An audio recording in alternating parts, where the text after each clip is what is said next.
AP CM Jagan నిరుపేద యువతుల వివాహాలకు సహకారం అందించే వైఎస్ఆర్ కళ్యాణమస్తు వైఎస్ఆర్ షాదీ తోఫా నిధులను విడుదల చేశారు. అక్టోబర్, డిసెంబర్ 2023 త్రైమాసికంలో వివాహం చేసుకున్న అర్హులైన 10,132 జంటలకు నిధులు అందించారు. జంటలకు సంబంధించిన తల్లుల ఖాతాలలోకి 78.53 కోట్లను విడుదల చేశారు.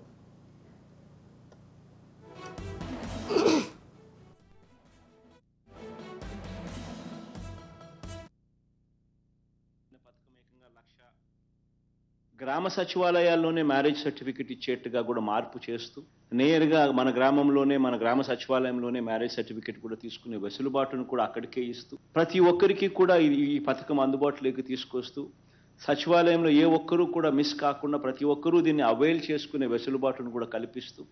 ఈ పథకాన్ని సచివాలయం దాకా తీసుకుపోవడం జరిగింది. గతంలో అయితే 40,000 రూపాయలకు మాత్రమే పరిమితమైన ఎస్సీలకు 40,000 రూపాయలకు మాత్రమే పరిమితమైన పథకం ఏకంగా 1,00,000 రూపాయల దాకా తీసుకొని పోవడం, అదే కులాంతర పెళ్లి అయితే గన 1,20,000 దాకా కూడా తీసుకొని పోవడం, ఎస్టీలకు కూడా గతంలో 50,000కు మాత్రమే పరిమితమైన పథకాన్ని తీసుకొని 1,00,000 రూపాయల దాకా తీసుకొని పోవడం, కులాంతర వివాహం అయితే 1,20,000 దాకా 20,000 దాకా తీసుకొని పోవడం, గతంలో బీసీలకు కేవలం 35,000 మాత్రమే ఇస్తా ఉన్న పరిస్థితి నుంచి దాన్ని 50,000 రూపాయలు తీసుకొని పోవడం, కులాంతర వివాహం అయితే దాన్ని 75,000 దాకా కూడా తీసుకొని పోవడం, వికలాంగులకు దివ్యాంగులకు అయితే ఏకంగా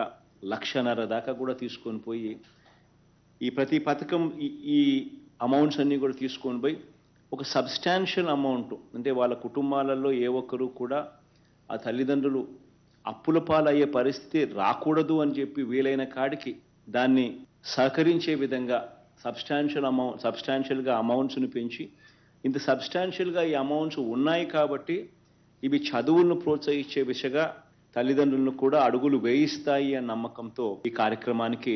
చేస్తూ ఉన్నాం. ఇంతవరకు ఇచ్చిన కార్యక్రమం చూస్తే గత 5 సార్లుగా ఇచ్చినట్టు అవుతుంది. దాదాపుగా 56,194 జంటలకు మంచి జరిగిస్తూ, వాళ్ళ కుటుంబాలకు మంచి జరిగిస్తూ, వాళ్ళ తల్లిదండ్రులకు మంచి జరిగిస్తూ 427 కోట్ల రూపాయలు ఈ ఒక్క పథకానికే పిల్లల చదువులను ప్రోత్సహించేందుకు మరో ముందడుగు వేస్తూ ఉన్నాము. వేసినందుకు చాలా సంతోషంగా ఉంది. దీనివల్ల అందరికీ కూడా మంచి జరగాలని, మరీ ముఖ్యంగా ఈ పిల్లలందరికీ కూడా ఈ పిల్లలకు